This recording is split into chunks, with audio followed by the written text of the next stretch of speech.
Hi అండి. ఈ వీడియోలో వచ్చేసి పావ్ బాజీలోకి బాజీ ఎలా చేస్తానో చూపిస్తాను. ఫస్ట్ అయితే వీడియో తీయాలనుకోలేదు, సడన్గా అయితే ఆలోచన వచ్చి తీసానమాట. ఫస్ట్ అయితే ఆయిల్ తీసుకొని ఉల్లిపాయలు వేసి ఫ్రై చేస్తున్నాను. ఇందులోనే ఒక స్పూన్ వరకు బటర్ని కూడా వేసుకోవాలి. ఈ వంట చేయడానికి ముందే కుక్కర్లో క్యారెట్, బీట్రూట్, ఫ్రెంచ్ బీన్స్, ఇష్టం ఉంటే బంగాళదుంప కూడా వేసి ఉడికించి పెట్టుకోవాలి. ఆ ఉడికించిన వెజిటేబుల్స్ అన్నిటినీ కూడా ఈ ఉల్లిపాయలో వేసి కలుపుకోవాలి. ఇందులోనే కొంచెం సాల్ట్ కూడా వేసుకోవాలి.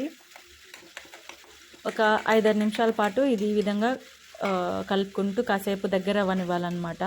ఆల్రెడీ ఉడికించేస్తున్నాం కాబట్టి మరి ఎక్కువ ఉడకాల్సిన అవసరం లేదు, కానీ కొంచెం సేపు అట్లాగా నూనెలో వేగితే ఇంకొంచెం బాగుంటుంది అన్నట్లు.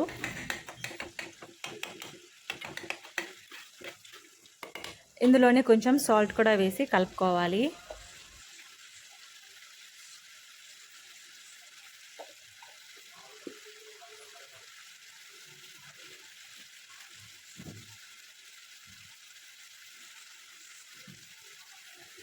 ఇంకా ఇందులోకి వచ్చేసి పావు బాజీ మసాలా మనకి బయట దొరుకుతుంది కదా, సో ఆ పావు బాజీ మసాలాని వేసుకోవాలి. మనకి మంచి టేస్ట్ వస్తుంది అనమాట ఈ మసాలా పొడి వాడటం వల్ల.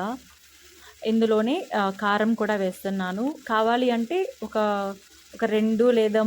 1 లేదా 2 పచ్చిమిరపకాయ వేసుకున్నా కొంచెం కారం తగ్గించుకోవచ్చు. నేను ఇక్కడ పచ్చిమిరపకాయలు ఏమి వాడట్లేదు, ఎందుకంటే నాకు మంచి కలర్ కావాలనుకున్నాను కాబట్టి డైరెక్ట్గా కారమే వేసాను. ఇక్కడైతే నేను ఎలాంటి ఆర్టిఫిషియల్ కలర్ వాడటం లేదు, జస్ట్ ఆ వెజిటేబుల్స్ నుంచి వచ్చిన ఆ కలర్ ఇంకా కారం పొడి ఇవి మాత్రమే అన్నమాట. వేరే ఏ కలర్ కూడా యాడ్ చేయట్లేదు నేను ఇక్కడ. చూస్తున్నారు కదా, మంచిగా ఆయిల్ అంతా పైకి తేలేసింది. మనం ఉడికించి పోసిన ఆ నీళ్ళంతా కూడా ఇంకిపోయిందనమాట. ఇందులో నేను కొంచెం కసూరి మెతిని కూడా నలిపి వేసుకున్నాను. మన దగ్గర అది పొటాటో మ్యాషర్ ఉంటుంది కదా, అది ఉంటే అది వాడుకోండి. నా దగ్గర లేదు కాబట్టి నేను ఈ విధంగా పప్పు గుత్తితోని బాగా దంచేసుకుంటున్నాను అనమాట. మెత్తగా దాన్ని ఇంపేసుకోవాలి. మనం బయట చూస్తే పావు బాజీకి ఇచ్చే ఆ బాజీ కూడా మెత్తగా ఉంటుంది కదా, ఎక్కడ మనకి కూరగాయల పలుకులు ఏమీ తగలవన్నమాట. మంచిగా వాళ్ళు కూడా పొటాటో మ్యాషర్తో బాగా నలిపేస్తారు. సో ఈ విధంగా మంచిగా నలిపేసుకున్న తర్వాత కొంత వాటర్ అయితే పోసుకోవాలి. మనకి ఎంత కావాలి అనుకుంటే అంత, మనం ఎంత క్వాంటిటీలో చేస్తున్నామో దాన్ని బట్టి పోసుకోవాలన్నమాట. సరిపడా వాటర్ని పోసి బాగా కలిపేసుకోవాలి.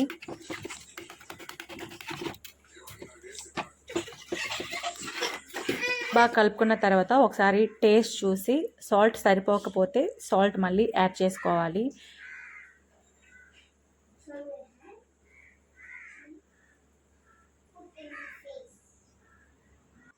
అదేవిధంగా అరచెక్క నిమ్మరసం కూడా పిండుకోవాలి ఇందులోనే.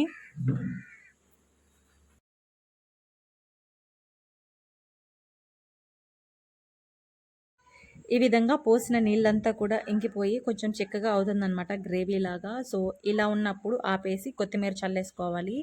ఇంకొంచెం వాటర్గా ఉండాలి అనుకున్న వాళ్ళు అది ఇంకా వాటర్ కొంచెం ఉండంగానే దింపేసుకోవచ్చు. ఇంకొంచెం చిక్కగా కావాలనుకున్న వాళ్ళు ఇంకొంచెం చిక్కగా అయ్యేదాకా పెట్టుకోవచ్చు. కానీ పర్ఫెక్ట్గా ఉండాలి అంటే ఇలాగే ఉండాలన్నమాట. పావుని ముంచుకొని తినడానికి బాగుంటుంది. ఇంకా తర్వాత పెనం మీద బటర్ అప్లై చేసుకోవాలి. అదేవిధంగా మనం చేసి పెట్టుకున్నాం కదా బాజీ, సో ఆ బాజీలో నుంచి ఇంకొంత తీసి వేసుకోవాలి. దాన్ని ఇంకా బటర్ని మంచిగా కలపాలన్నమాట.